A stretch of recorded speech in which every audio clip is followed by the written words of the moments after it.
The silence in the lawyer's office was deafening as I slid the revised will across the mahogany desk. 23 years of sacrifices, sleepless nights, and unconditional love had led to this moment. My daughter Rebecca sat frozen, staring at the document that no longer bore her name as my heir. The color drained from her face as she read the words that would change everything. "Mom, you can't be serious," she whispered, but her trembling hands told me she knew I was. 3 weeks earlier, she had looked me straight in the eye and said my opinion didn't matter because I was just a small-town nobody.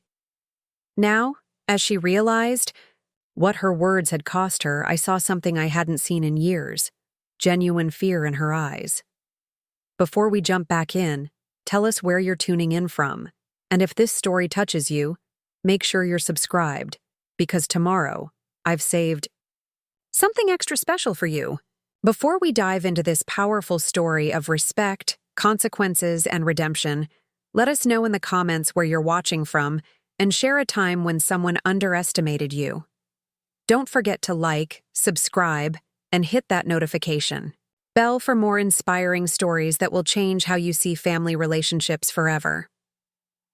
My name is Catherine Walsh, and for 58 years, I've called the small mountain town of Cedar Falls home.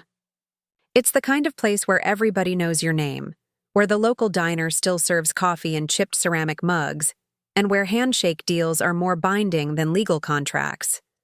To most people driving through on their way to somewhere more important, Cedar Falls looks like nothing special. But to me, it was everything. I built my life here with my late husband Thomas, who passed away when Rebecca was only 12. We started Walsh Construction with nothing but a pickup truck, a toolbox, and a dream that hard work could create something lasting. While other women my age were climbing corporate ladders in big cities, I was learning to read blueprints, negotiate with suppliers, and manage construction crews who initially doubted whether a woman could run a job site. Those early years after Thomas died were the hardest of my life. Rebecca was struggling with her father's death, acting out in school and pushing away everyone who tried to help. Meanwhile, I was fighting to keep our business alive while every competitor in town expected me to fail. They whispered behind my back at the hardware store, questioning whether a widow could handle million-dollar projects. Some clients even requested to work with male contractors instead. But I persevered. Every morning at 5:30, I'd put on my work boots, check the weather, and head out to job sites where I'd prove once again that Catherine Walsh could deliver quality work on time and under budget. I learned to install electrical systems, supervise foundation pours, and coordinate with architects on custom home designs. My hands became calloused, my back ached constantly, but our bank account grew steadily. Rebecca, meanwhile, threw herself into her studies with an intensity that both impressed and worried me. She seemed determined to excel at everything: academics, debate team, student government. When she was accepted to Columbia University with a full scholarship, I cried tears of pride and relief. Finally, all our sacrifices were paying off. I remember driving her to the airport for her freshman year, watching her board that plane to New York City with 2 suitcases and dreams bigger than our entire town. She turned back once to wave, and I saw in her eyes a mixture of excitement and something else. Perhaps embarrassment about where she was leaving behind. College changed Rebecca in ways I hadn't anticipated.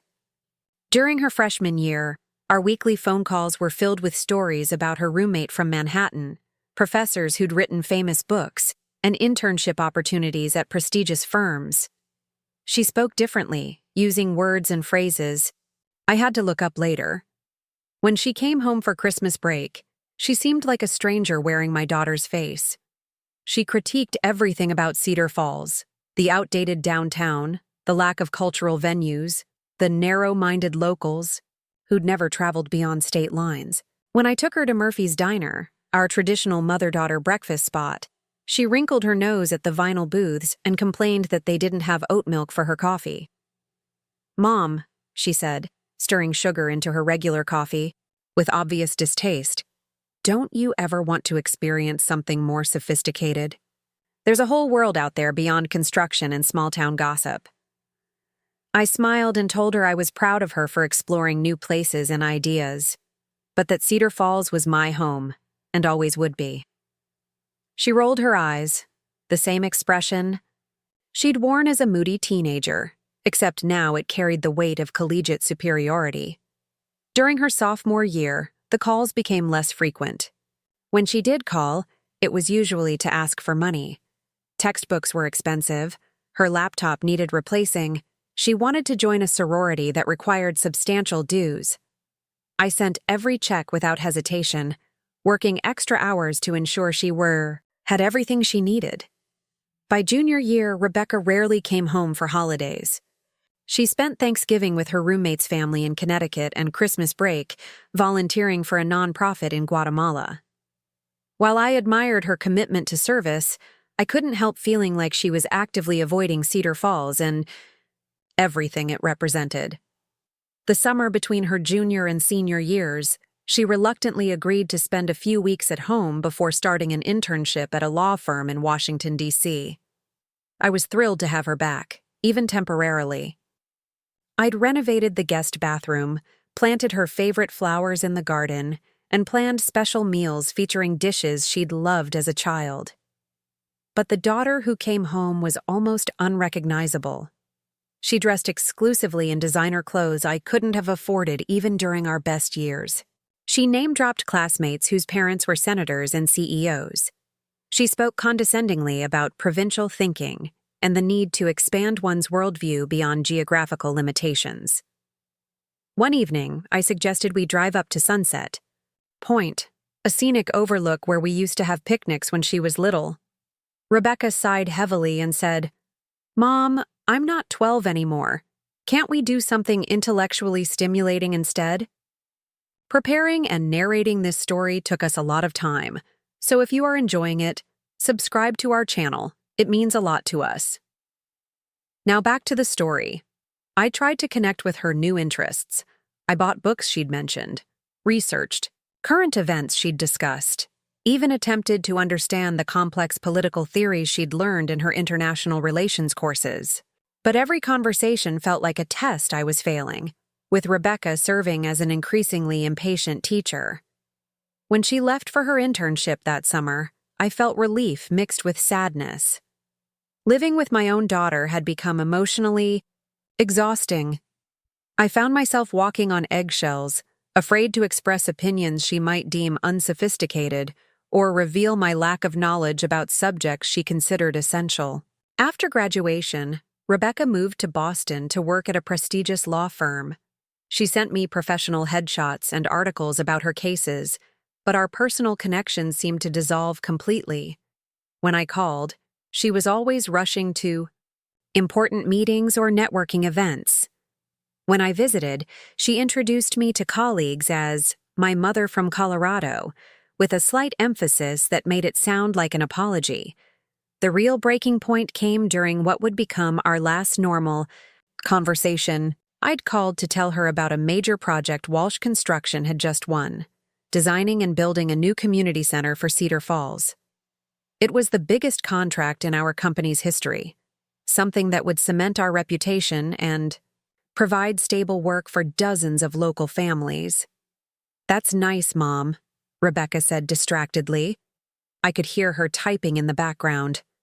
"Honey, this is huge for us," I continued, trying to convey my excitement.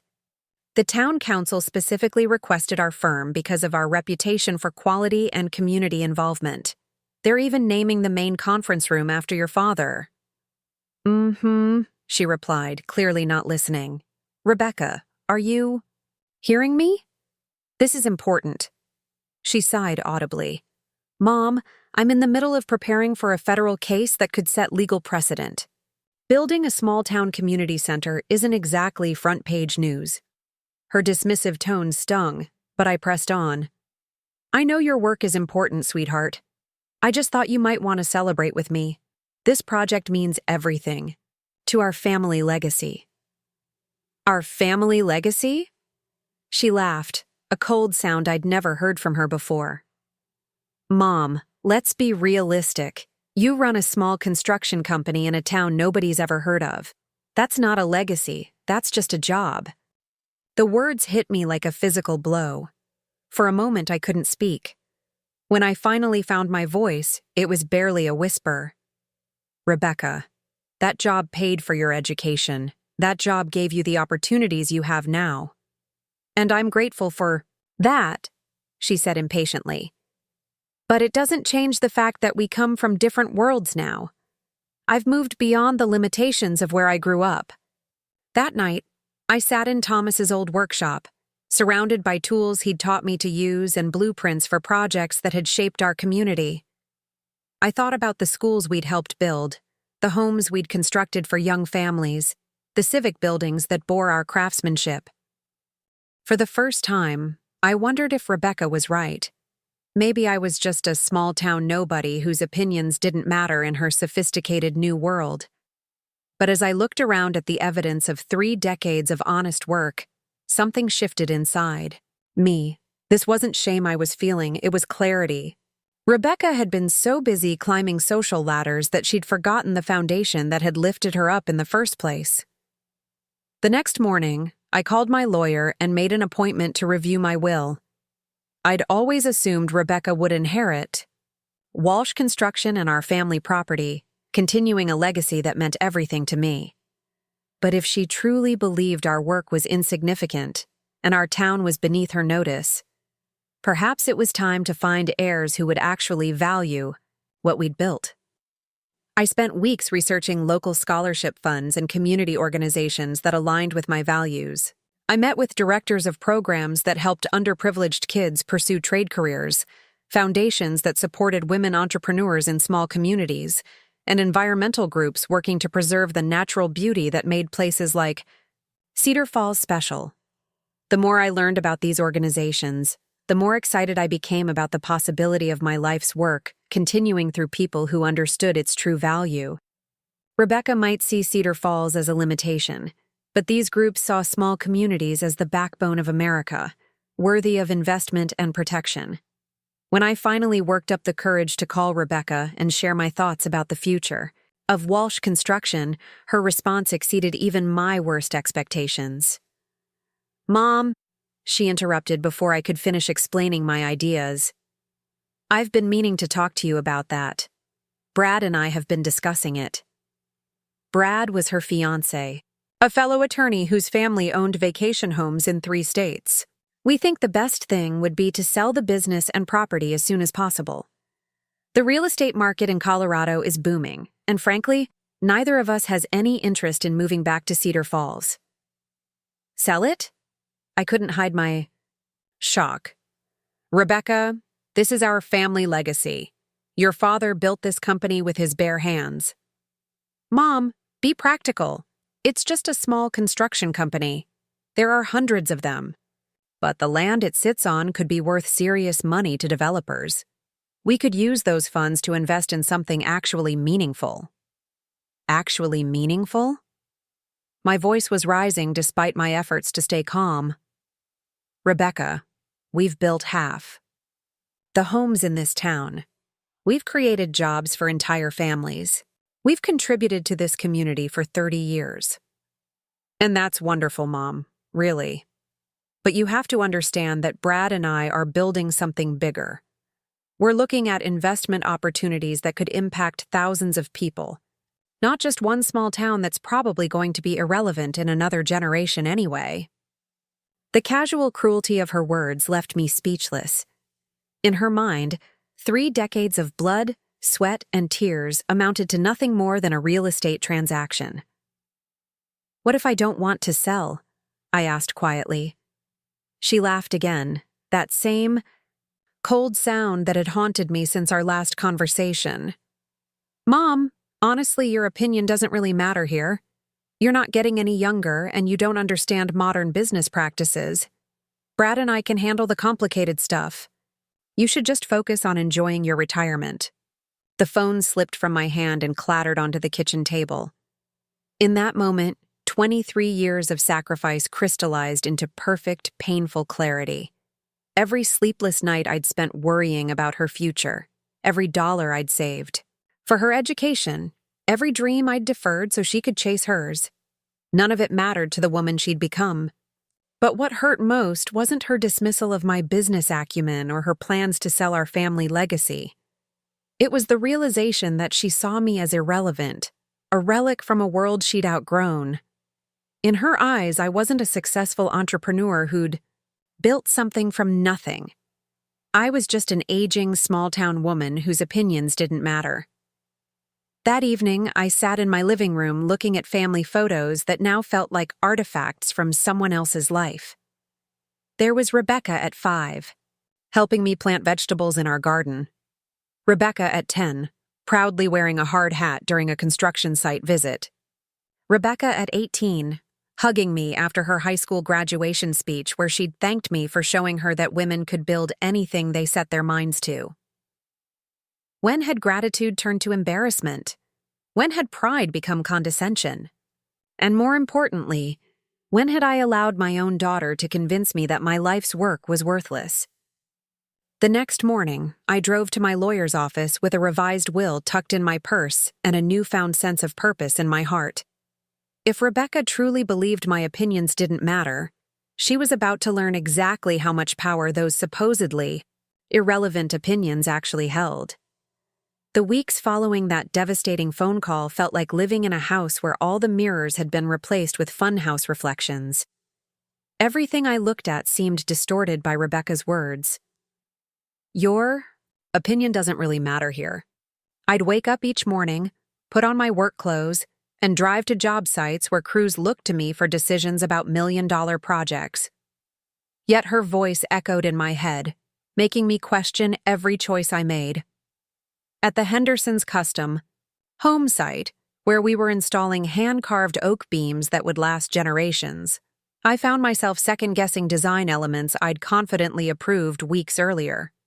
When Maria Gonzalez, my most trusted site supervisor, asked about the placement of the kitchen island, I hesitated for the first time in decades. "You okay, Kathy?" Maria asked, using the nickname she'd called me for 15 years. "You seem different lately." I forced a smile and made the decision, but inside I was crumbling. If my own daughter believed my judgment was worthless, how could I trust myself to make choices that affected other people's lives and dreams? The community center project became both my salvation and my torment. During the day, I threw myself into the work with desperate intensity, reviewing blueprints until my eyes burned and checking progress reports with obsessive detail. The building was taking shape beautifully, a modern structure that honored Cedar Falls' history while providing state-of-the-art facilities for future generations. But at night, alone in my kitchen, Rebecca's dismissive words played on endless loop. "It's just a small construction company. Your opinion doesn't really matter. You don't understand modern business practices." Each phrase felt like another nail in the coffin of my self-worth. I stopped calling her entirely. What was the point? She'd made it clear that my thoughts and feelings were irrelevant to her new life. Instead, I started paying closer attention to the responses from people whose opinions she'd taught me to devalue, the so-called provincials of Cedar Falls. Mrs. Eleanor Patterson, 83 years old and sharp as a tack, stopped by the job site one afternoon with homemade cookies for the crew. She'd lived in Cedar Falls her entire life, raised 6 children, and volunteered at every community event for 6 decades. "Catherine," she said, watching our workers carefully position solar panels on the community center roof, "I want you to know how proud this town is of what you've built. Not just this building, but everything you've accomplished since Thomas passed. You've shown every young girl in this town that they can achieve anything." Her words should have felt like balm on my wounded heart, but Rebecca's voice was louder. "Mom, honestly, your opinion doesn't really matter here." The breaking point came during the monthly town council meeting where I was scheduled to present progress updates on the community center. I'd prepared meticulously, creating detailed reports and visual presentations that showcased our timeline and budget management. For 30 years, these meetings had been routine. I'd share information, answer questions, and receive grateful appreciation from town leaders. But this time, as I stood before the council members who'd known me since I was a young woman struggling to keep my husband's business alive, I heard Rebecca's voice drowning out everything else. "You're not getting any younger, and you don't understand modern business practices." Councilman Jim Bradley, who'd watched me transform from a grieving widow into one of the region's most respected contractors, asked about the installation schedule for the conference room audiovisual equipment. It was a simple question I could have answered in my sleep, but suddenly I felt exposed and incompetent. "Well, that is, the timeline depends on—" I stumbled over words that should have flowed effortlessly. "I mean, there are factors that modern practices suggest." I caught myself trying to sound more sophisticated, using business jargon that felt foreign on my tongue. The council members looked confused, and I realized I was attempting to speak like Rebecca, to prove I understood modern practices well enough to have opinions that mattered. The humiliation was complete. Here I was, a successful business owner with 3 decades of experience, doubting my own expertise because my daughter had convinced me I was intellectually inferior. That night, I called my sister Janet in Phoenix. We'd always been close, and she'd watched Rebecca grow up during summer visits when she was younger. I needed someone to help me understand when everything had gone so wrong. "Kathy," Janet said after I'd poured out the whole story, "Honey, you're letting that girl's college education make you forget who you are. Do you remember when she was 16 and that boy Tommy Morrison broke her heart?" I did remember. Rebecca had been devastated, convinced her life was over because a teenage boy had moved on to someone else. "You told her then that anyone who couldn't see her worth wasn't worthy of her time," Janet continued. "You said people who love you should lift you up, not tear you down. Maybe it's time you listened to your own advice." But it was easier said than done. Rebecca's dismissal had awakened every insecurity I'd buried over the years. Growing up in Cedar Falls, I'd always been aware that I wasn't the smartest girl in school or the most sophisticated. When other girls were applying to universities, I was learning to balance checkbooks and manage household budgets. When my contemporaries were starting careers in exciting cities, I was changing diapers and keeping books for a small construction company. For 30 years, I'd convinced myself that practical wisdom was just as valuable as academic knowledge. I'd built a successful business, raised a remarkable daughter, and contributed meaningfully to my community. But Rebecca's casual cruelty had shattered that confidence, leaving me questioning whether I'd been fooling myself all along. The lowest point came during a site inspection with the county building commissioner, a man I'd worked with successfully for over 20 years. He was reviewing our electrical installations and making routine notations when he asked about our compliance with new energy efficiency standards. Instead of confidently explaining our approach, I found myself apologizing and qualifying every statement. "Well, I'm not sure if this meets your more sophisticated requirements," I heard myself saying. "I know we're just a small-town operation, but we tried to follow the modern practices."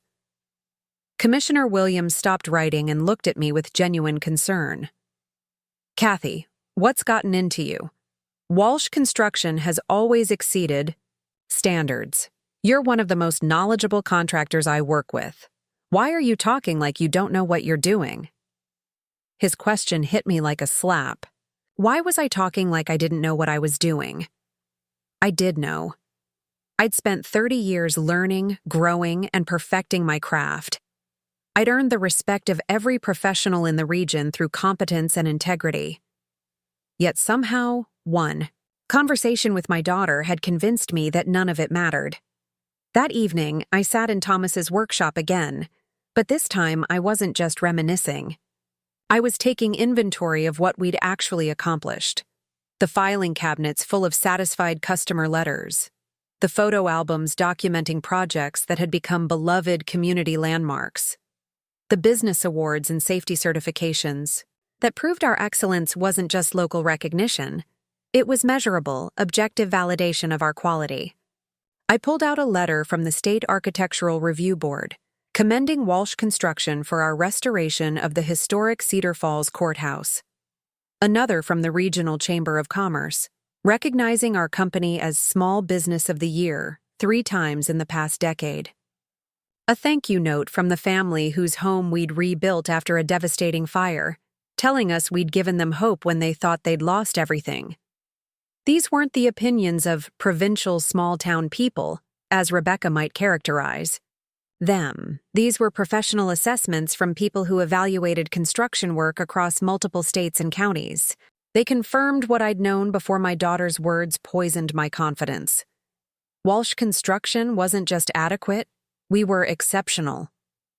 But the damage to my relationship with Rebecca felt irreparable. Her engagement announcement arrived. Via email, a formal invitation to a Boston ceremony where I'd be introduced as the bride's mother from Colorado. No personal note, no phone call, no acknowledgement that she was sharing one of life's most important moments with the woman who'd sacrificed everything for her opportunities. I RSVP'd that I'd attend, but I started dreading the event months in advance.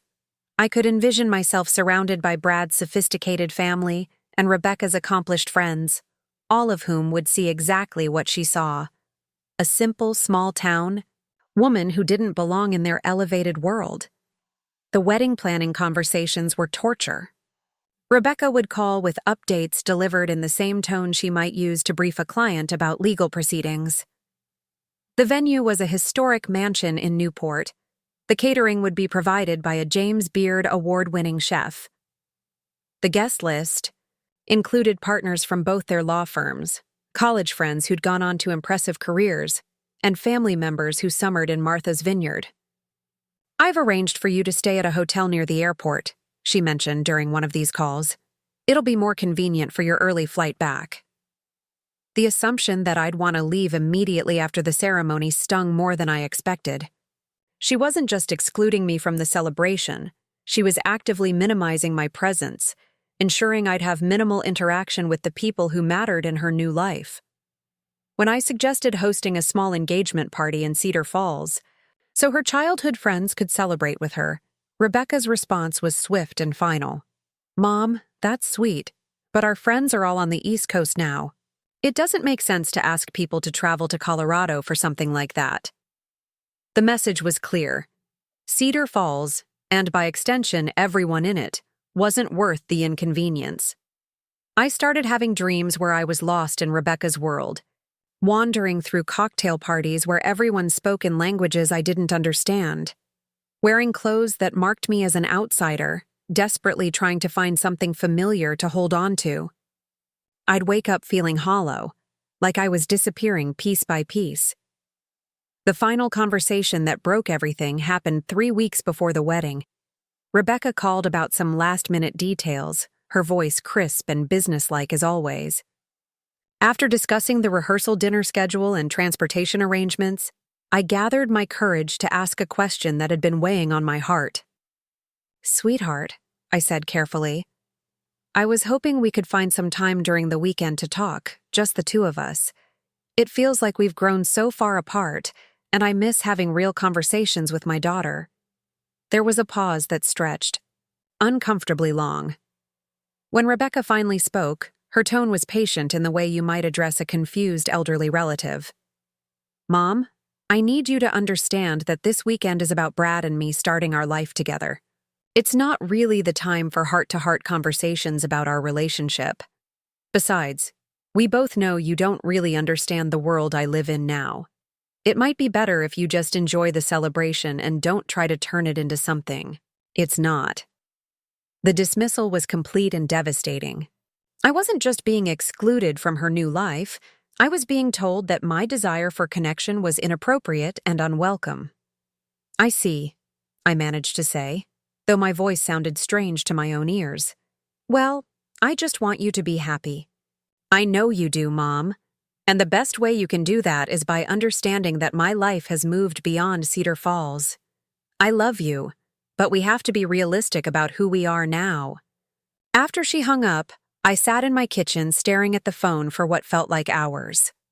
23 years of unconditional love, endless sacrifice, and absolute devotion had been reduced to an inconvenience that needed to be managed for one weekend.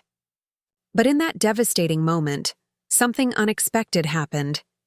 Instead of the familiar spiral into self-doubt and shame, I felt a cold, clear anger beginning to crystallize. Not the hot, destructive rage that burns out quickly, but the steady, purposeful anger that comes from finally seeing the truth without rose-colored glasses. Rebecca was right about one thing. We had to be realistic about who we were now.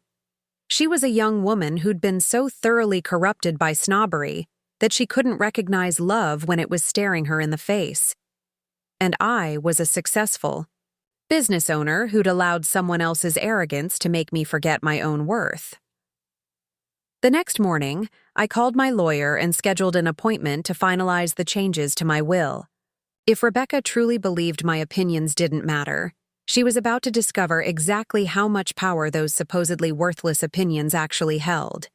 The time for trying to earn her respect was over. It was time to show her what respect looked like when it was given freely, and what happened when it was taken away. The morning after that final crushing conversation with Rebecca, I woke up with a clarity I hadn't felt in months. The fog of self-doubt that had been clouding my judgment lifted like mist burning off the mountains at sunrise. For the first time, since this nightmare began, I wasn't questioning my worth. I was questioning why I'd allowed someone else to define it for me. I made my coffee, sat at the kitchen table where I'd solved countless problems over the years, and pulled out a yellow legal pad. At the top of the page, I wrote, "What Catherine Walsh has actually accomplished." Then I began listing everything Rebecca had taught me to see as insignificant.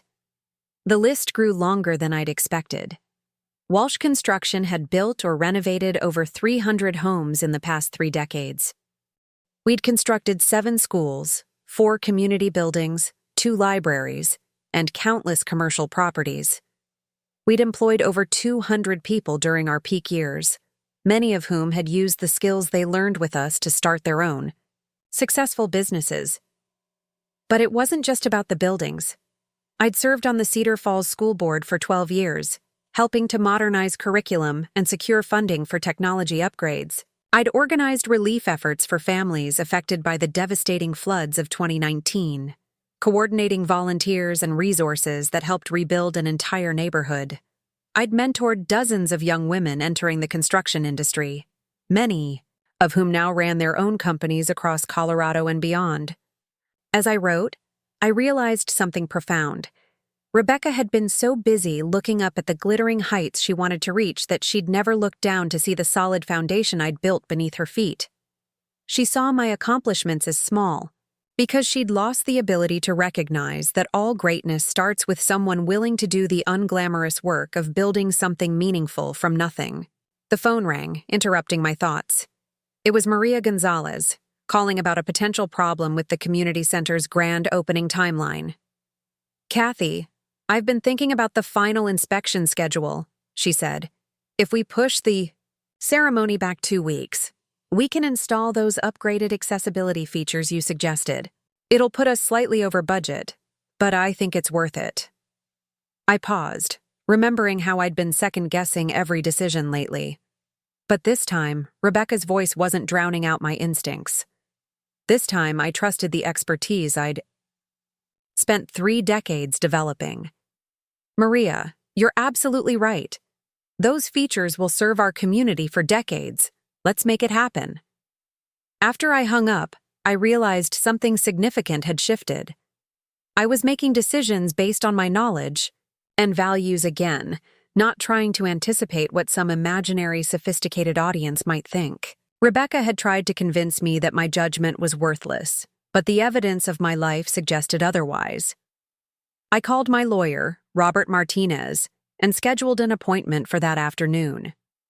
Rob had handled all my legal matters since Thomas's death, and he'd watched me navigate 23 years of challenges with increasing confidence and competence. If anyone could help me think through the implications of what I was planning, It was him. "Catherine," Rob said when I arrived at his office, "you sounded different on the phone today.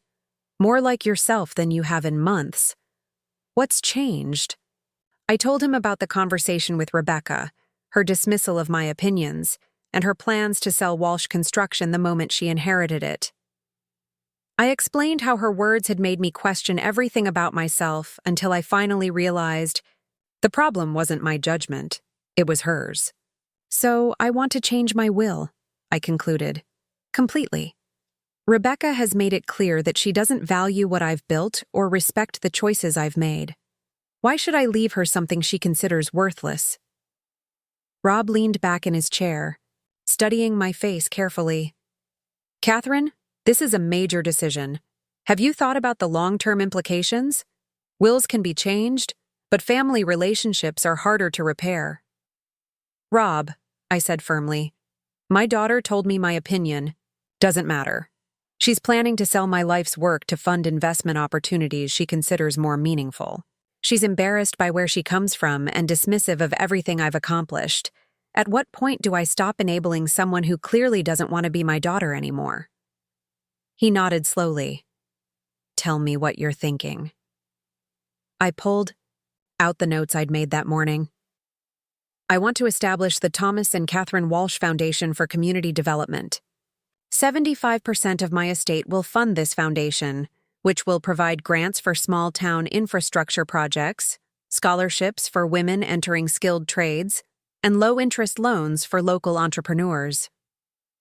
Rob was taking notes, but I could see the respect in his eyes as I continued. "The remaining 25% will be split between the Cedar Falls Public Library, the local volunteer fire department, and a college scholarship fund for students who want to pursue careers that directly benefit their home communities. Teachers, social workers, medical professionals who commit to working in underserved areas." "And Rebecca?" he asked quietly. "Rebecca gets my personal items and family photos. Nothing more. If she truly believes my life's work is insignificant, she won't mind not inheriting something she considers worthless." Rob was quiet for a long moment.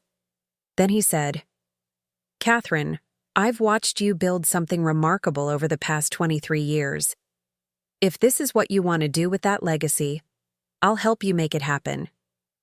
We spent the next 3 hours crafting legal language that would ensure my wishes were followed exactly. Rob explained that Colorado law didn't require me to leave anything to Rebecca beyond a nominal amount, which we set at $1,000 to prevent any legal challenges. The foundation would be structured to operate in perpetuity, ensuring that the values I'd spent my life promoting would continue long after I was gone. As I signed the final documents, I felt a weight lifting from my shoulders that I hadn't even realized I'd been carrying. For months, I'd been trying to prove my worth to someone who'd already decided I was worthless. Now, instead of begging for respect I'd never receive, I was investing in people who understood that small acts of service and community building were the real foundation of meaningful lives. Walking back to my car, I felt like a different person than the woman who'd been paralyzed by self-doubt just days earlier. I wasn't angry anymore. I was purposeful. I wasn't seeking revenge. I was seeking justice. Rebecca had taught me that my opinions didn't matter to her. Fine. But they mattered to the hundreds of families who'd lived in homes we'd built, the students who'd learned in schools we'd constructed, and the community members who'd benefit from the foundation I was creating. That evening, I called Janet to tell her what I'd done. My sister listened without interruption as I explained my reasoning and the structure of the foundation. "Kathy," she said when I finished, "I'm proud of you.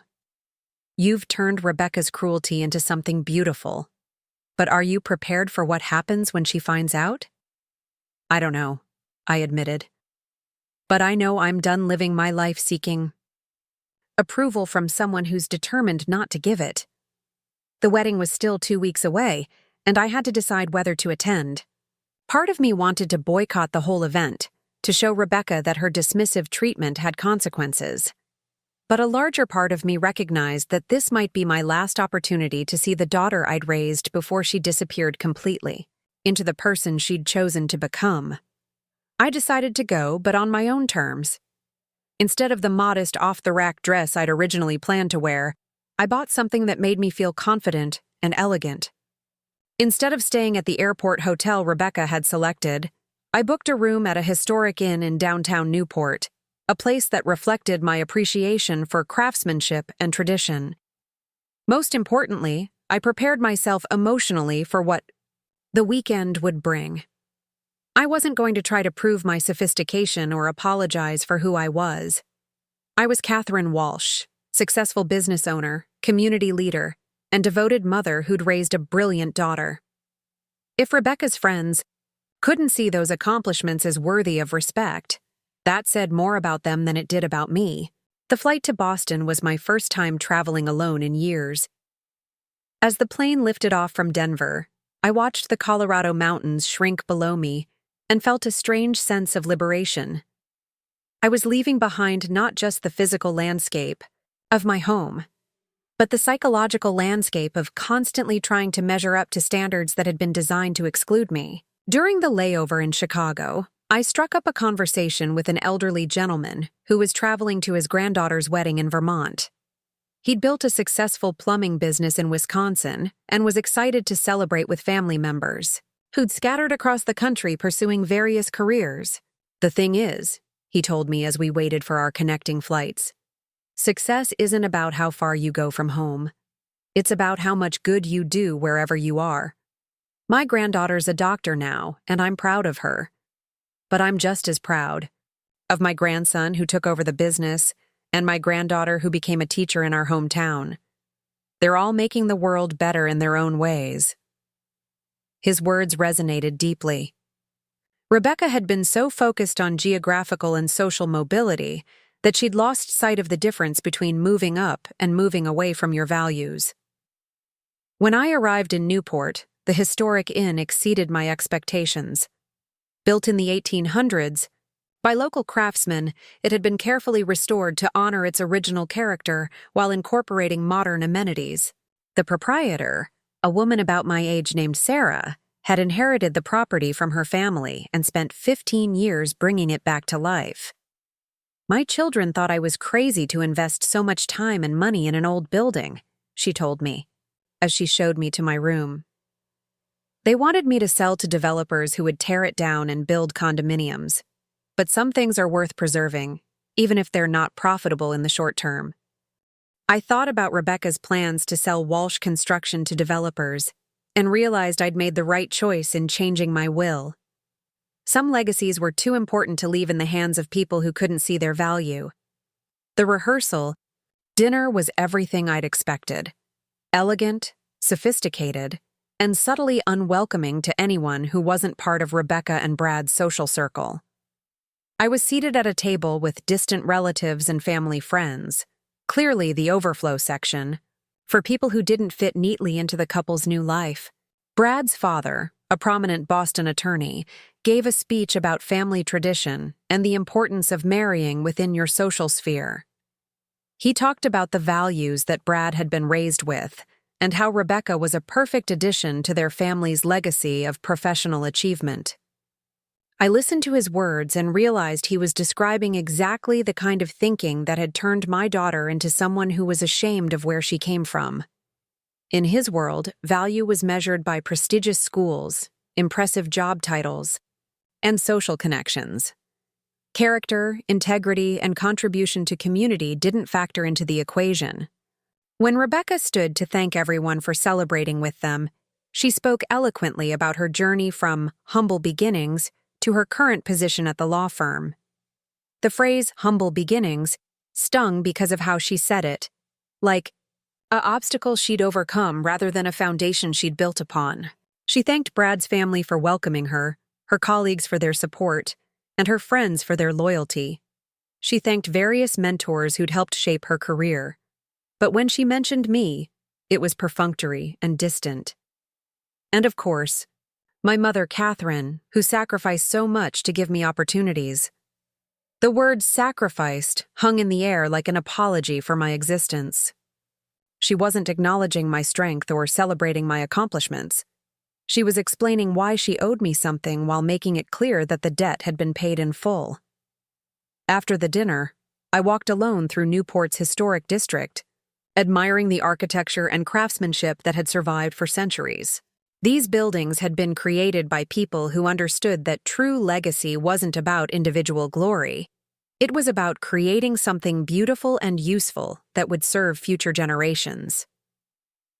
The next morning, as I prepared for the wedding ceremony, I felt calm and centered in a way I hadn't experienced in months. I was dressed elegantly but authentically, representing exactly who I was without apology or pretense. Whatever happened today, I would handle it with the same dignity and grace I'd used to navigate 30 years of challenges in business and life.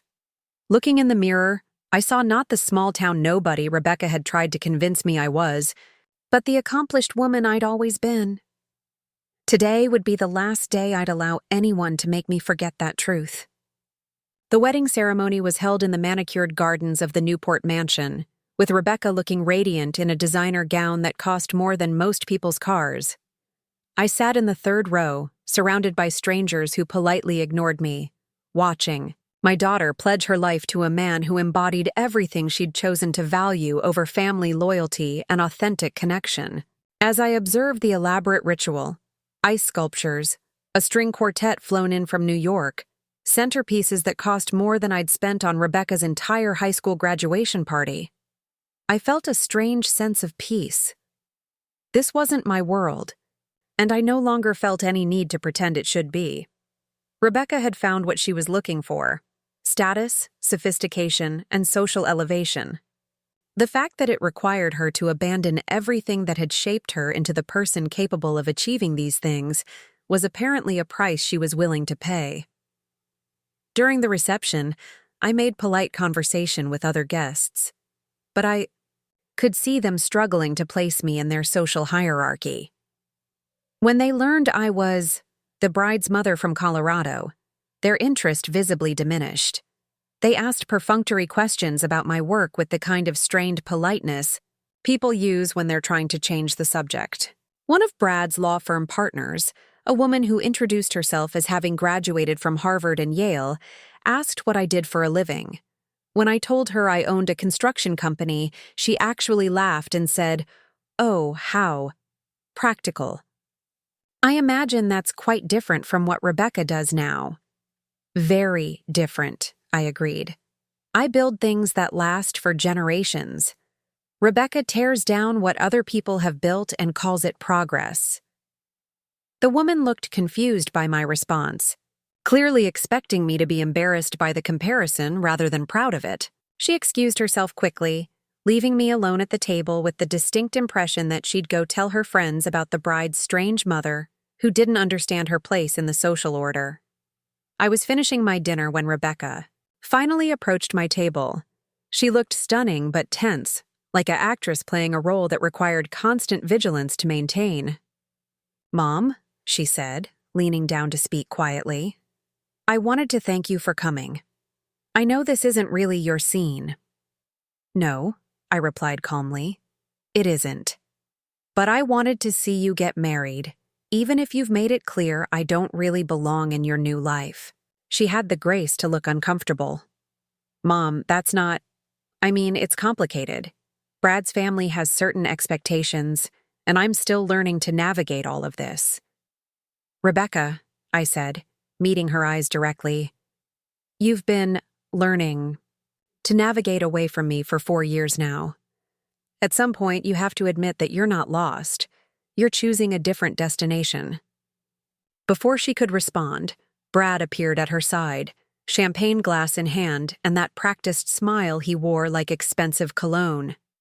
"Catherine," he said with forced enthusiasm, "I hope you're enjoying the celebration. Rebecca tells me you've never been to Newport before. Quite a change from Colorado, I imagine." The condescension in his tone was subtle but unmistakable. He was marking territory, establishing that this world belonged to him and people like him, while I was just a Tourist being temporarily tolerated. It's beautiful, I replied pleasantly. Though I have to say, after 30 years in construction, I notice that some of these historic mansions have foundation problems that the current owners are ignoring. Amazing how much money people will spend on appearances while the structural integrity slowly deteriorates. Brad's smile faltered slightly. Rebecca shot me a warning look that said I was embarrassing her again, but I was past caring. If they wanted to play games about who belonged where, I could play too. The evening continued with the same pattern of polite exclusion and subtle dismissal. During the father-daughter dance, I watched Rebecca smile adoringly at Brad's father, who had welcomed her into the family with the kind of warmth he'd never shown me. When the bride and groom cut the cake, Rebecca's college friends surrounded them with phones and cameras, documenting every moment for social media posterity. But when group photos were taken, I was consistently positioned at the edges or left, out entirely. The final straw came during the bouquet toss. Rebecca had specifically requested that all the unmarried women participate, but when I started to join the group, she caught my arm and whispered, "Mom, this is really for the younger women. You don't need to." The assumption that I was too old, too irrelevant, too far removed from romantic possibility to participate in her wedding traditions was the last piece of evidence I needed. In Rebecca's mind, I wasn't just socially inferior, I was practically invisible. I left the reception early, claiming fatigue from the long travel day. Rebecca hugged me goodbye with the same distant politeness she might show a family acquaintance, and Brad shook my hand while looking over my shoulder at more important guests. "Thank you for coming, Catherine," he said.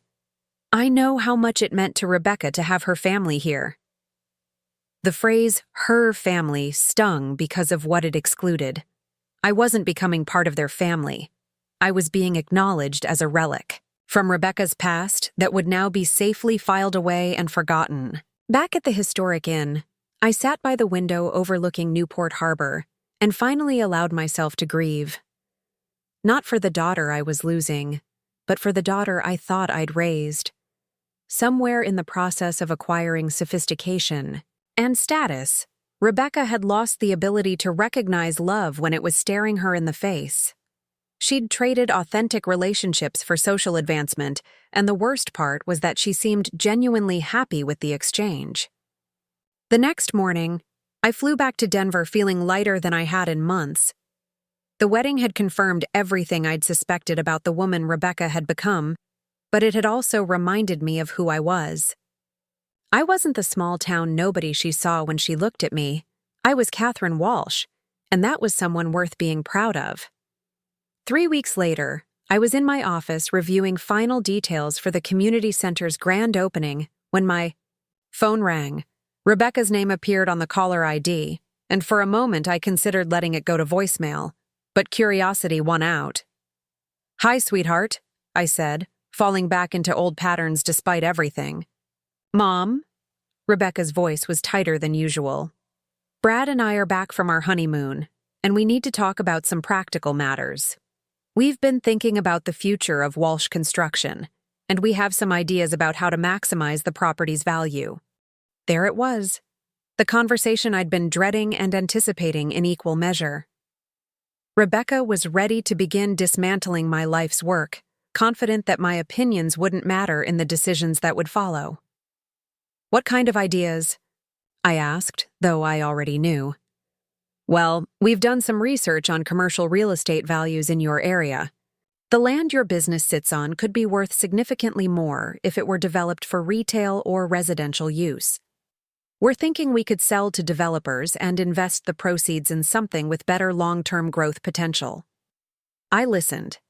To her explain their plans with the same detached professionalism she might use to discuss a client's case. She talked about market analysis, investment strategies, and opportunity costs as if she were describing someone else's life, rather than the legacy her father and I had built with our own hands. "Have you given any thought to what happens to the employees?" I asked when she paused for breath. "Mom, you can't run a business based on sentiment. Markets change and successful people adapt. Your employees will find other jobs, probably with companies that use more modern practices anyway. The casual dismissal of people who'd worked loyally for us for decades was breathtaking in its callousness.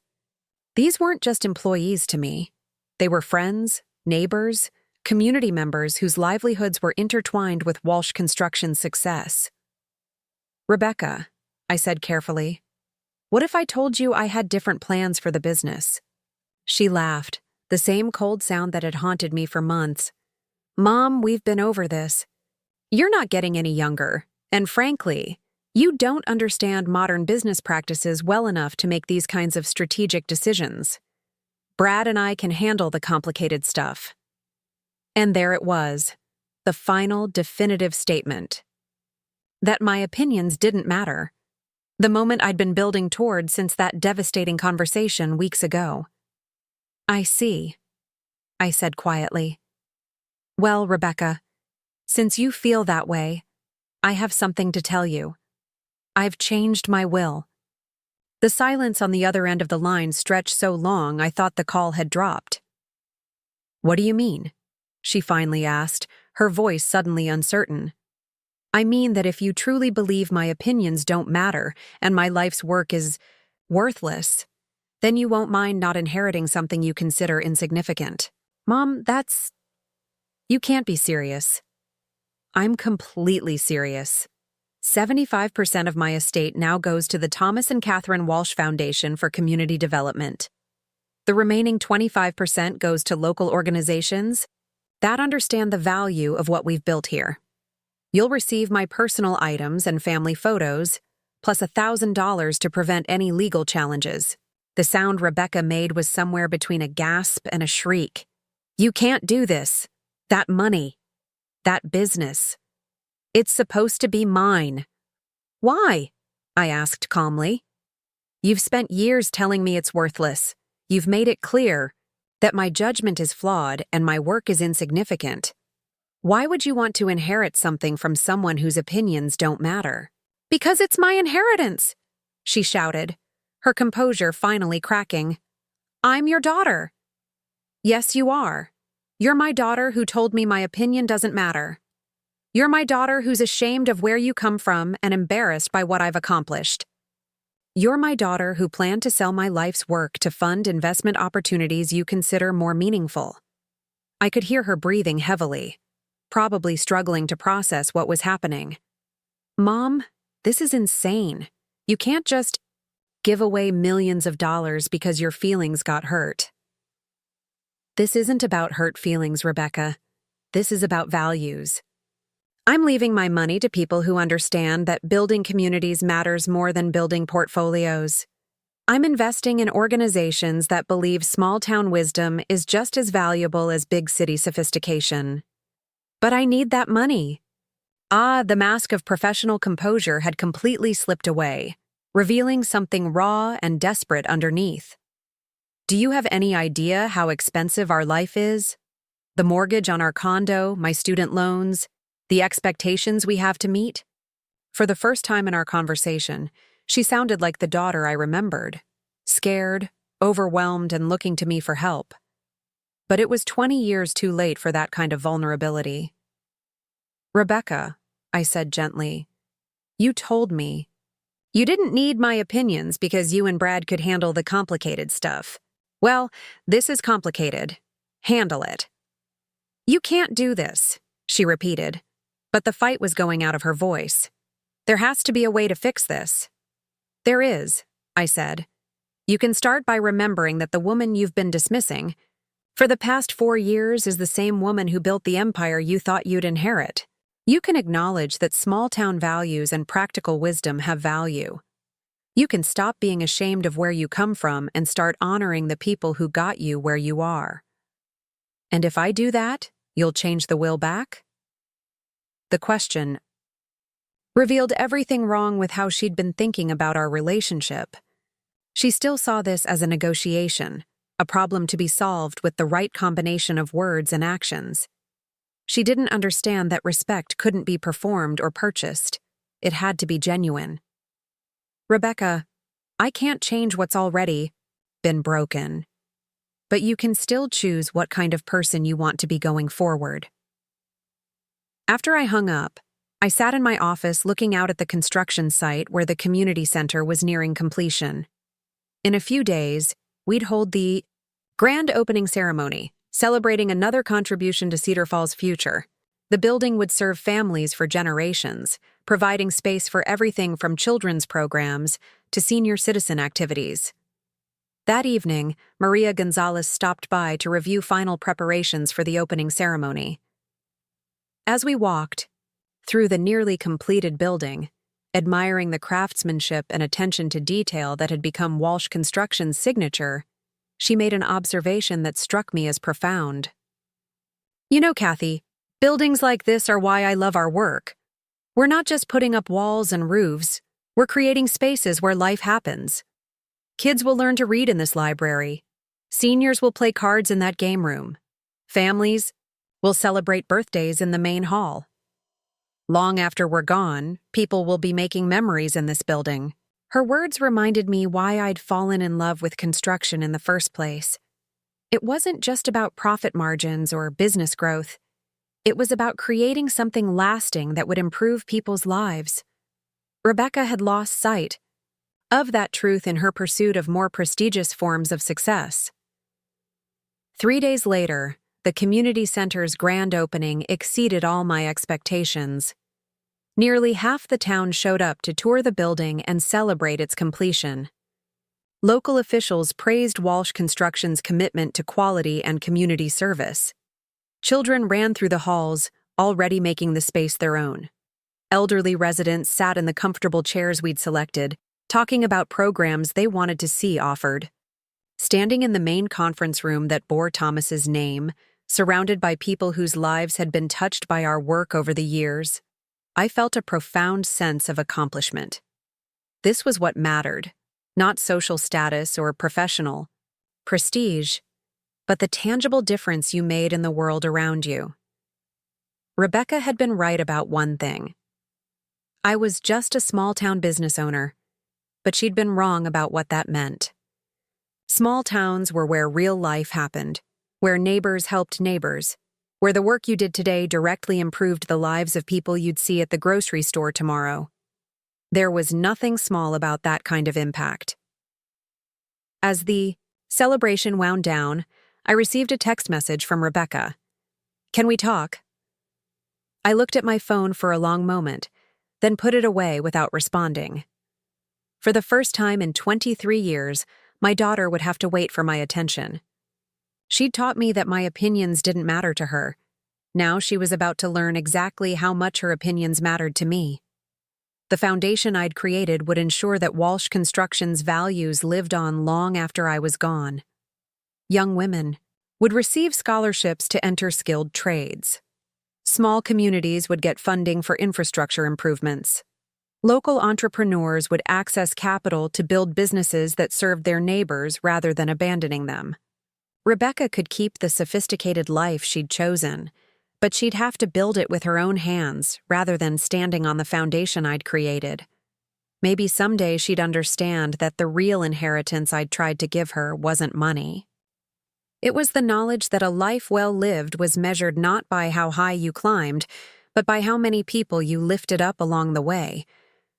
But whether she learned that lesson or not was no longer my responsibility. I'd raised her, loved her, and given her every opportunity to choose respect over arrogance. She'd made her choice, and now she'd live with the consequences. Meanwhile, I had a community to serve and a legacy to build, one that would matter long after the last social media post was forgotten and the last networking event had ended. Some lessons can only be learned the hard way. Rebecca was about to get an education in respect that no Ivy League school could provide. The weeks following Rebecca's desperate phone call brought an unexpected peace to my life. For the first time in years, I wasn't walking on eggshells around my own daughter's judgment, wasn't second-guessing decisions through the lens of her sophisticated disapproval.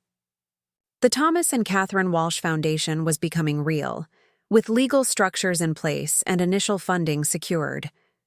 Every morning, I woke up excited about the positive impact we'd soon be making in communities across Colorado. My lawyer, Rob, had connected me with Sarah Chen, a brilliant nonprofit administrator who'd left her corporate consulting job to focus on community development. She understood immediately what I was trying to accomplish with the foundation, and her enthusiasm was infectious.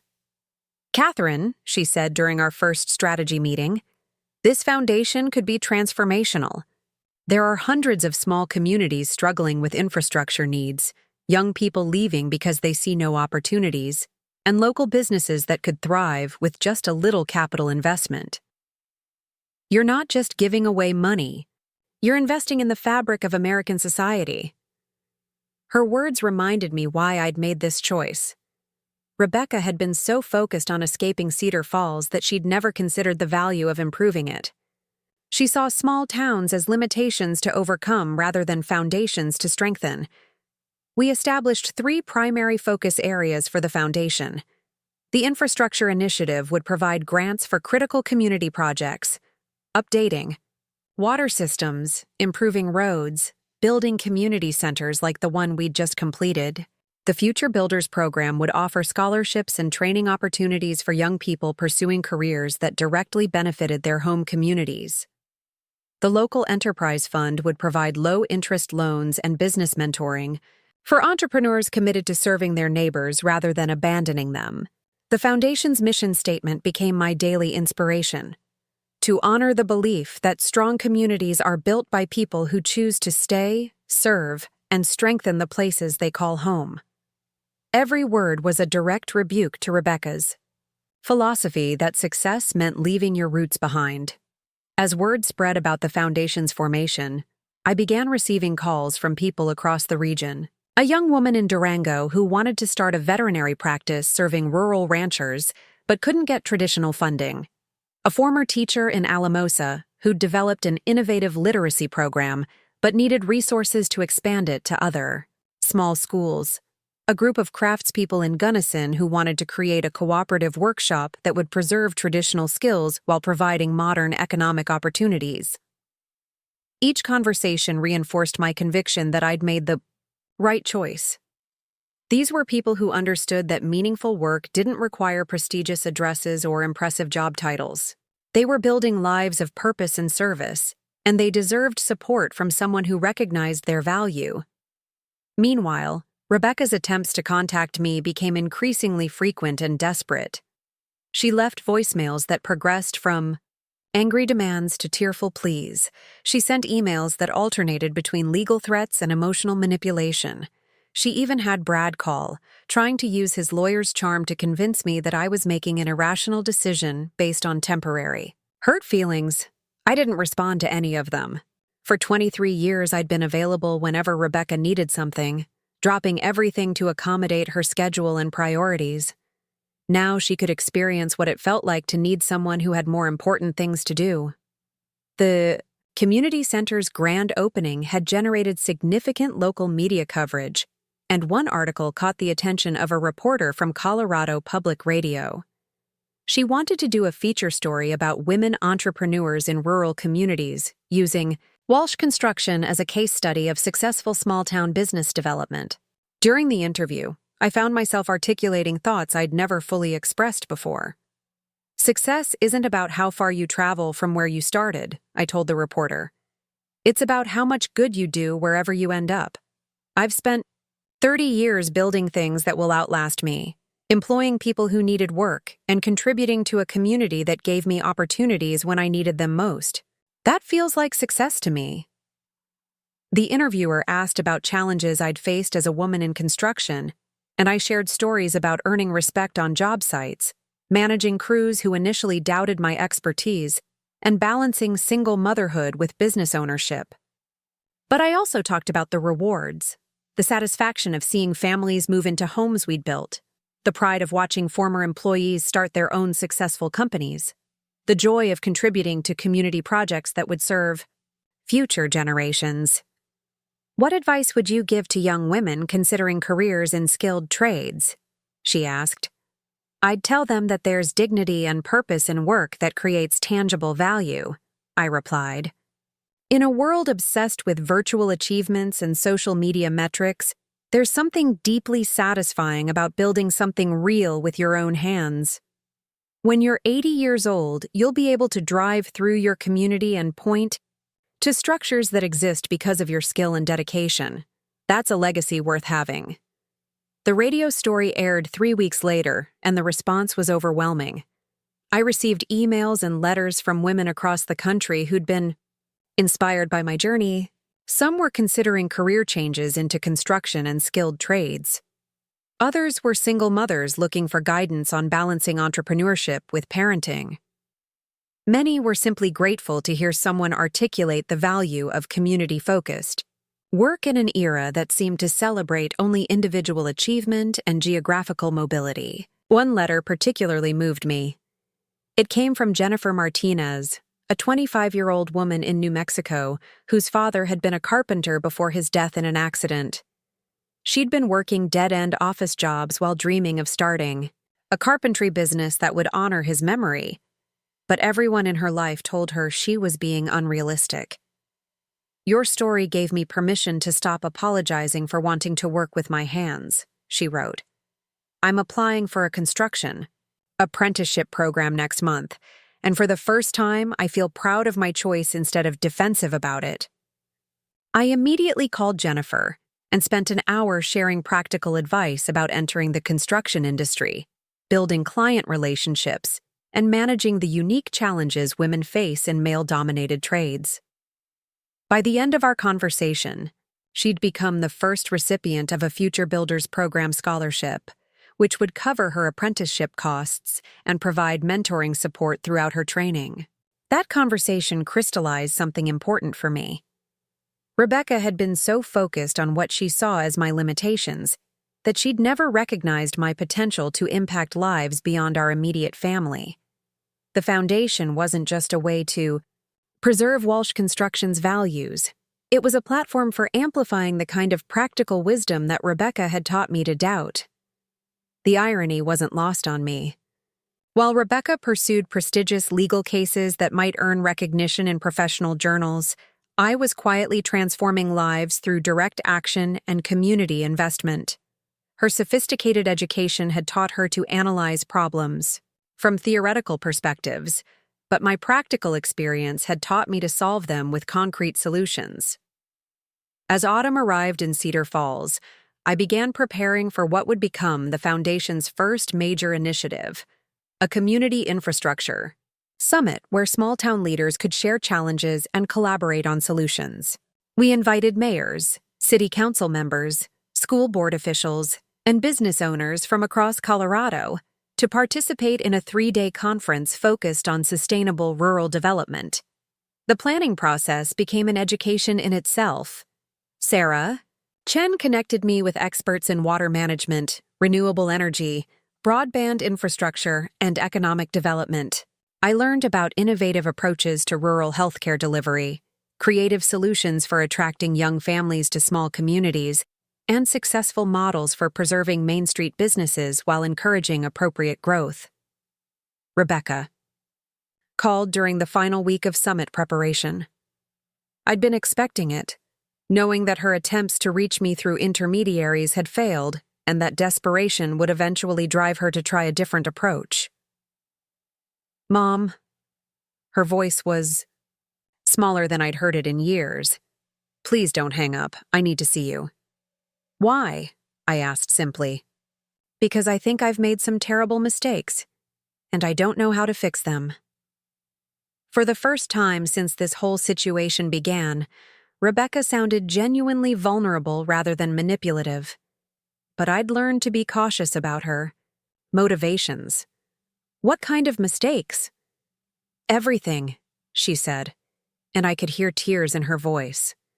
The way I've treated you, the things I've said, the assumptions I've made. I've been thinking about it constantly since you changed the will, and I'm starting to understand how horrible I've been.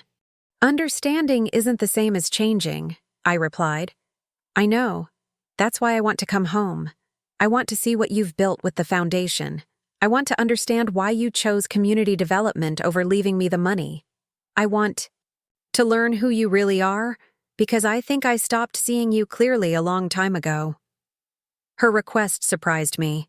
After months of angry demands and legal threats, this sounded like genuine curiosity rather than strategic manipulation. Rebecca, I'm not going to change the will because you visit and pretend to be interested in my work.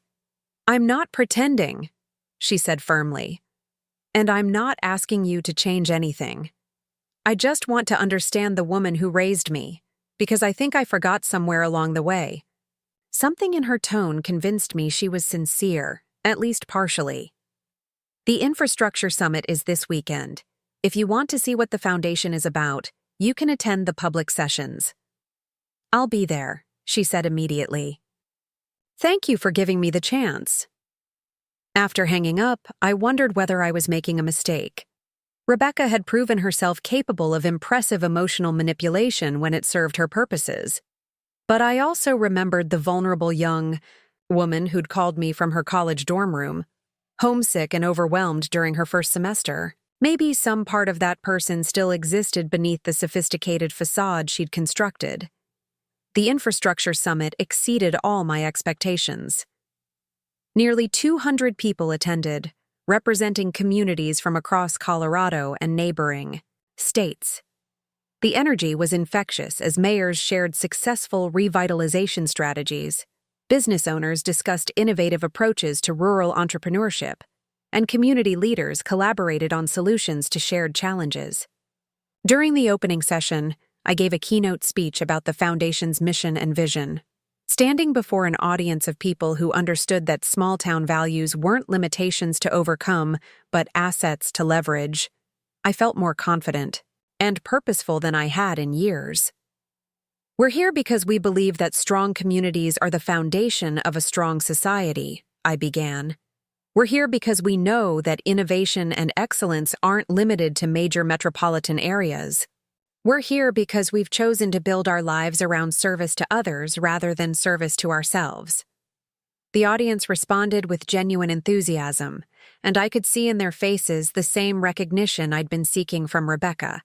For years, acknowledgement that the work we did mattered, that the choices we'd made were valuable, that the lives we'd built deserved respect rather than condescension. During the lunch break, I spotted Rebecca in the back of the conference room, dressed more casually than I'd seen her in years and listening intently to conversations happening around her. She wasn't networking or performing. She was genuinely absorbing what she was hearing. Our eyes met across the room, and for a moment, I saw something I hadn't seen in years: humility. She looked uncertain, almost intimidated by the environment she found herself in. These weren't cocktail party conversations about abstract policy issues or theoretical legal concepts. These were practical discussions about real problems affecting real people, led by individuals who'd chosen to invest their lives in solutions, rather than just analysis.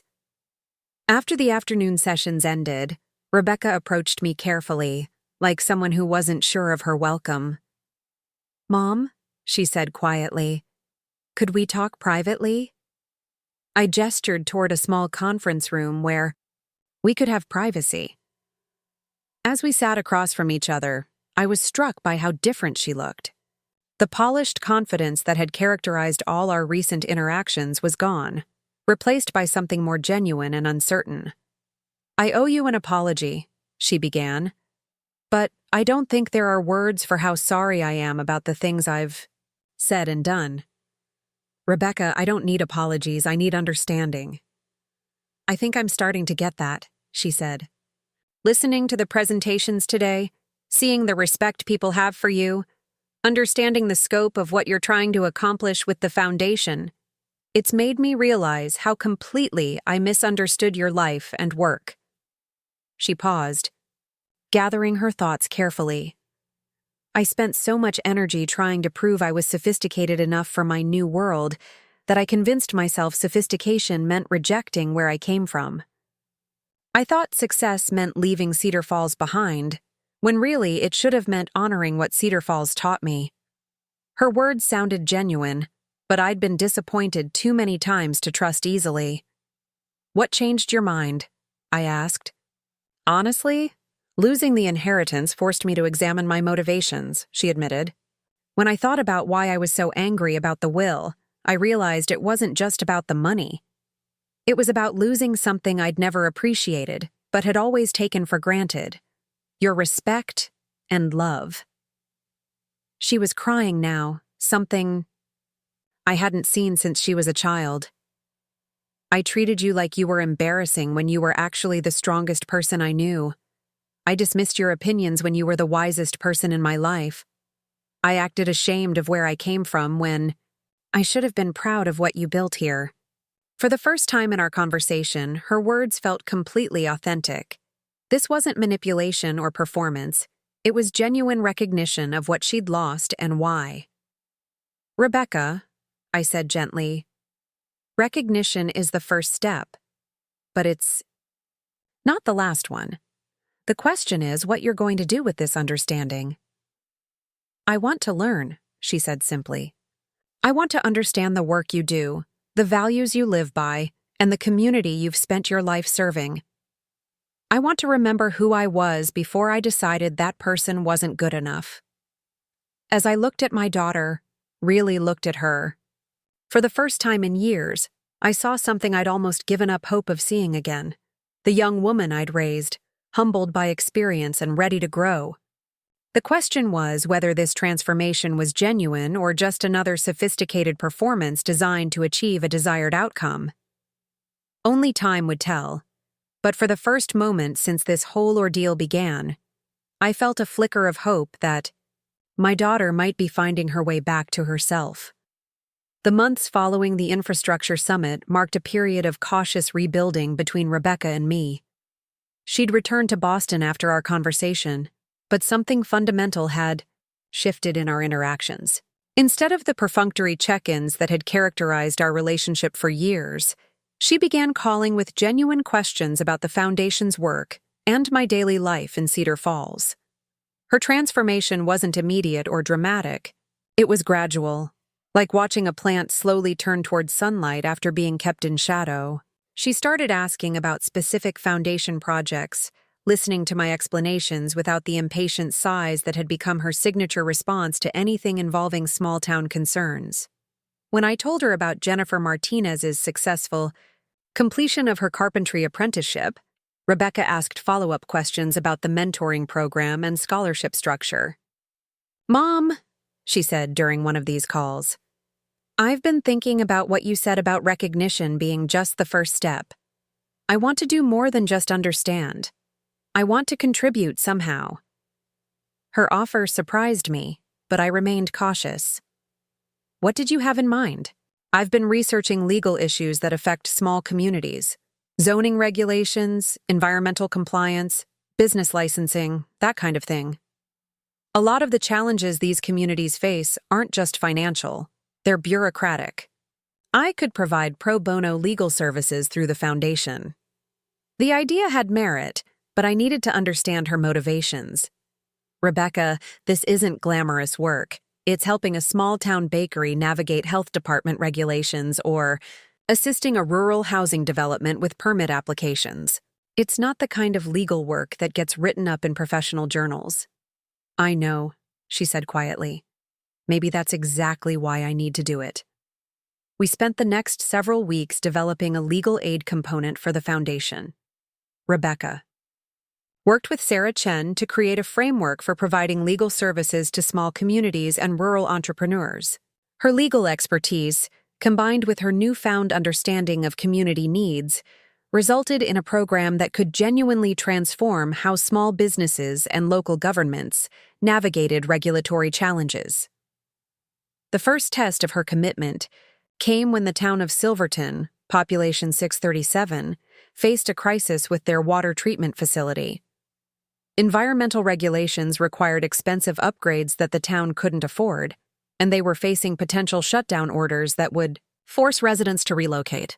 The mayor had reached out to our Foundation for help, but the situation required both financial and legal intervention. I called Rebecca and explained the situation. "This is exactly the kind of case where your legal skills could make a real difference," I told her. But it would mean spending time in Silverton, working directly with town officials and residents. No five-star hotels, no expense accounts, just hard work in a community that needs help. "When do I start?" she asked without hesitation. Rebecca arrived in Silverton 2 weeks later, and I drove up to meet her there. I was curious to see how she'd handle immersion in the kind of small-town environment she'd spent years disparaging. The woman who stepped out of the rental car was different from the polished attorney I'd seen at her wedding. She wore practical clothes suitable for job site visits, carried a simple briefcase instead of a designer handbag, and greeted the town officials with genuine warmth rather than professional politeness. Over the next 3 days, I watched Rebecca work with an intensity and dedication I hadn't seen since her college years. She reviewed environmental regulations, negotiated with state officials, and developed a legal strategy that could save the town while ensuring compliance with all requirements. But more importantly, she listened to residents with the kind of respect she'd rarely shown for people from small communities. During a town hall meeting where Rebecca presented her findings, an elderly rancher named Pete Morrison stood up to thank her.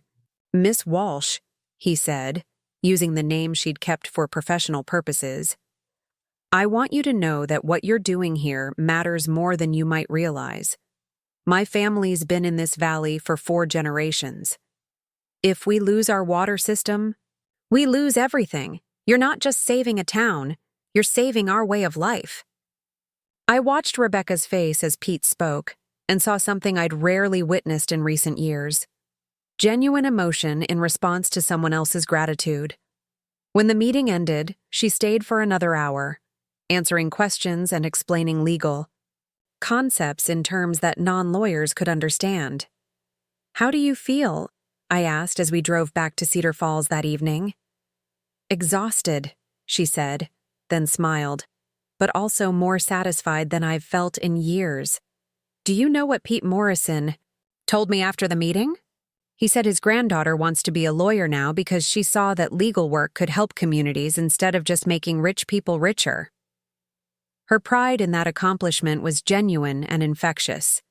For the first time since her childhood, Rebecca was measuring success by the positive impact she'd made on other people's lives rather than the advancement of her own career.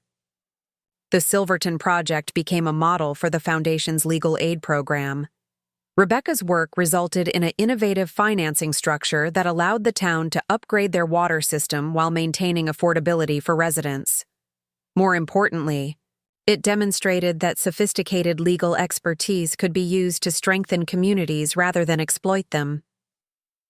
Word of Rebecca's success spread quickly through networks of small-town officials and rural business owners. Within months, she was handling cases across Colorado and neighboring states, always working pro bono through the foundation. She took a leave of absence from her Boston firm, initially planning to return after a few months of volunteer work. But as the cases accumulated and the impact grew, she found herself reluctant to go back to corporate law. The relationship between us improved gradually, built on shared work rather than emotional appeals. Rebecca began spending extended periods in Cedar Falls, sometimes staying in my guest room while working on foundation cases. These visits lacked the tension that had characterized our interactions for years. Instead of trying to prove her sophistication or my limitations, we focused on practical matters, reviewing legal documents, discussing community needs, planning foundation initiatives. One evening, as we worked late in my kitchen reviewing proposals for the next round of infrastructure grants, Rebecca suddenly stopped and looked around the room. "I used to hate this kitchen," she said quietly. "I thought it was too small, too outdated, too embarrassingly ordinary. Now I can see that it's the heart of your home. It's where you made thousands of decisions that affected people's lives. It's where you planned projects that built this community." Her words carried weight because they weren't accompanied by requests for forgiveness or promises of change. They were simple observations from someone who'd gained new perspective through experience rather than manipulation. The most significant moment in our reconciliation came during the Foundation's first annual impact report. Sarah Chen had compiled impressive statistics about our work, 37 infrastructure projects funded, 68 scholarships, awarded, 23 small businesses supported with loans and mentoring. But the real measure of our success was in the stories behind the numbers. Rebecca had handled legal matters for 18 different communities, saving them hundreds of thousands of dollars in legal fees while helping them navigate complex regulatory challenges. Her work had prevented the closure of 3 small towns, enabled the expansion of rural healthcare facilities, and helped dozens of local businesses overcome bureaucratic obstacles. "Looking at this report," Rebecca said as we reviewed the final version, "I realize I spent years trying to escape from exactly the kind of work that gives my life meaning. I was so focused on impressing people who didn't know me that I forgot about helping people who needed me." But the real test of Rebecca's transformation came when her Boston law firm offered her a partnership, the promotion she'd been working toward for years.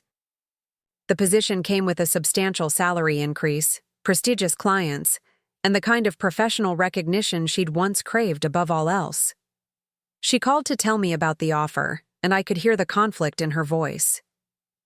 "It's everything I thought I wanted," she said, "but the idea of going back to that world feels like putting on clothes that don't fit anymore." "What are you going to do?" I asked. "I want to stay with the foundation," she said without hesitation. "I want to build something here, with you, that matters more than money or status. But I need to know that you trust my commitment, that you believe this transformation is real and permanent." Her request for trust was the most vulnerable thing she'd said to me in years. It acknowledged that she'd given me good reasons to doubt her sincerity, and that rebuilding our relationship required more than just words. "Rebecca," I said carefully, "trust isn't something you can ask for. It's something you earn through consistent actions over time. But I will say this. The work you've done with the foundation has shown me glimpses of the person I raised, the one I thought I'd lost forever." She was quiet for a long moment. "What would it take for you to consider changing? The will?" Her question didn't surprise me, but my answer might have surprised her. "It would take you proving that you understand what the foundation represents and that you're committed to preserving those values regardless of whether you inherit anything." The money was never the point, Rebecca. The point was ensuring that the work continues with people who believe in its importance. That conversation marked a turning point. Rebecca declined the partnership offer and committed full-time to the foundation's legal aid program. She moved back to Colorado permanently, purchasing a modest house in Cedar Falls that she renovated herself, learning construction skills from some of the same crew members she'd once considered beneath her notice.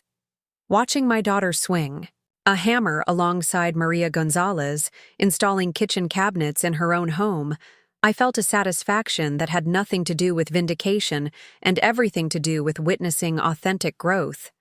The sophisticated young woman who'd been ashamed of manual labor was learning to find dignity in work that created tangible value. But the real validation of Rebecca's transformation came from sources outside our family. Community leaders began seeking her advice not just on legal matters but on broader issues of rural development and community sustainability. Her combination of legal expertise and genuine respect for small-town values made her an increasingly influential voice in regional planning discussions. The Foundation's second annual impact report showed even more impressive results, largely due to Rebecca's expanded role. Her legal work had saved communities over $2 million in fees and fines, while her advocacy had resulted in policy changes that benefited rural areas throughout the region. As I reviewed those numbers, I realized that Rebecca had accomplished something remarkable. She'd used her sophisticated education and professional training to serve the very communities she'd once dismissed as irrelevant. Instead of abandoning her expertise, she'd redirected it toward purposes that aligned with the values I'd tried to teach her as a child. The question of the will remained unresolved, hanging between us like a challenge that neither of us felt ready to address directly. But as months passed and Rebecca's commitment deepened, I began to understand that the inheritance had become less important than the legacy we were building together. Up next, you've got 2 more standout stories right on your screen. If this one hit the mark, you won't want to pass these up. Just click and check them out. And don't forget to subscribe and turn on the notification bell so you don't miss any upload from us.